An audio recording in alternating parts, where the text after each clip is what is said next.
안녕하세요. 매일 새로운 정보를 드리는 채널 보상가 배상TV입니다. 자, 우리가 과실을 측정할 때는요, 만약에 다른 보험사다, 우리 보험사하고 피해자하고 가해자하고 일반적으로 보면 다른 보험사잖아요. 다른 보험사일 경우에 우리 보험사하고 가해자 보험사하고 다툼을 해서 과실을 결정하고 내가 그걸 못 받아들이겠다라고 하면은 분심위를 가거나 소송을 요구해라, 이렇게 말씀을 드렸었죠. 근데 같은 보험사끼리 소송을 할 수가 없잖아요. 자, 한번 생각해 보세요. 가해 차량이 있어요. 그리고 내가 피해 차량이에요. 근데 내 차량이 훨씬 더 비싼 차량이고 수리비도 훨씬 더 많이 나왔어요. 그리고 가해자는 안 다치고 내만 다쳤어요. 내 과실이 많아질수록 보험사는 이득을 보게 돼 있죠. 가해자하고 피해자하고 같은 보험사인데 과실 결정을 어떻게 하겠습니까? 내 과실이 많아져야지만 보험사한테 이득이 되기 때문에 어떻게 해서든지 내 과실을 더 잡으려고 할 거 아닙니까? 자, 이런 경우에는 어떻게 해야 되는지 그거에 대해서 알려드리도록 하겠습니다. 자, 가해자하고 피해자하고 동일해요. 그리고 보험사가 과실을 결정합니다. 그거는요, 보험사끼리 협의해서 공정하게 과실을 결정한다기보다 그냥 일방적으로 다쳤을 때 가해자 보험사에서 내 과실을 얘기할 거 아닙니까? 그거와 똑같다고 생각하시면 돼요. 만약에 내가 억울하다, 나는 10%인 것 같은데 보험사에서는 30%라고 한다, 그러면은 무조건 분심위로 가달라고 하세요. 분심위도 찝찝하다 하면은 어차피 내 다친 부분이 있을 거 아닙니까? 만약에 영구장애 남는 장애다 라고 하면 소송을 진행하면 되고요.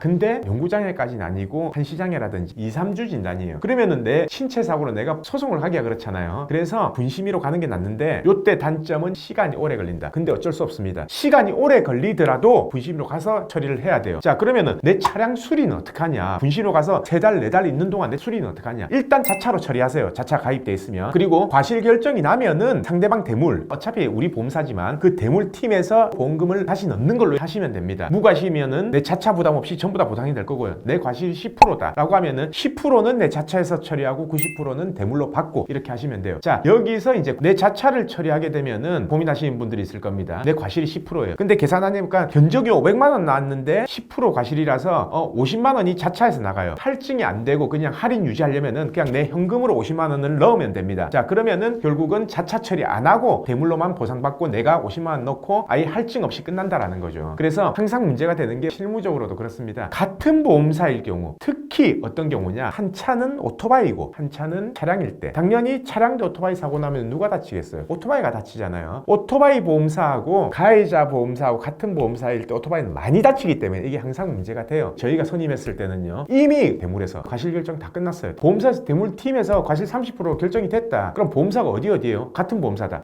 그거는 결정을 한 거 아니죠. 분심이나 이런 거 안 왔어요? 라고 제가 물어보거든요. 그러면은 안 됐다라고 해요. 자, 그러면 다시 다툽시다. 어차피 이 신체 사고에 대해서는 소송해야 될 가능성이 높기 때문에 소송을 진행해서 과실을 다투어서 낮추는 방향으로 합시다. 보통 이렇게 가거든요. 근데 그렇게 하는 것보다 최초부터 대응을 잘 해놓는 게 낫습니다. 사고가 났다. 상대방 차량하고 내 차량하고 같은 보험사다. 그러면은 내한테 유리한 증거 수비를 최대한 많이 해서요, 그걸 가지고 분심위로 넣어달라라고 해서 분심위 심의를 한번 받아보는 게 좋습니다. 그리고 많이 다쳤다. 어차피 나는 신체적으로 소송 갈 거다. 그러면 그런 거 다 의미 없어요. 보류시키고 그냥 소송에서 과실 결정되는 대로 대물에서 처리해라, 이렇게 하시면 되는 거고요. 자, 아시겠죠? 그래서 오늘은 상대방 차량하고 내 차량하고 같은 보험사일 때 사고가 났다. 그러면 과실 결정을 어떻게 해야 되며, 그 과실이 내가 못 받아들이겠다 했을 때는 어떻게 하면 되냐, 그 부분에 대해서 알려드렸습니다. 자, 오늘 방송은 여기까지 하고요. 내일도 새로운 주제를 가지고 오겠습니다. 오늘 방송 끝까지 봐주신 구독자분들 감사드립니다.